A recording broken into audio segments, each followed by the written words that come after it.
Hello guys, magluluto tayo ng dinengdeng. Alam mo ba yung sahog ko? Pinakuluan ko na yan, no? Dangge, tsaka luya. Papakulo na ako ng tubig. Ayan. Sitaw, papaya, kalabasa, kamote, at dahon na malunggay. Hindi mawawala yung bagong Pangasinan. Yan ang magpapasarap. Kaya kain daw kami mamaya sa labas. Kaya nagluto ko ng dinengdeng. Na guys, nilagay ko na yung mga gulay. Tapos na, sunod na to.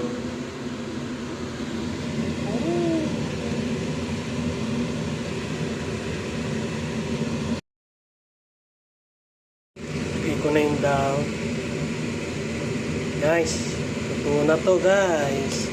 Sarap na yung dinengdeng. Ayan na, nag-iimason. Dinengdeng yun. Ilocano. Yaman to, nag-iimason. Dapat na po. Dapoy.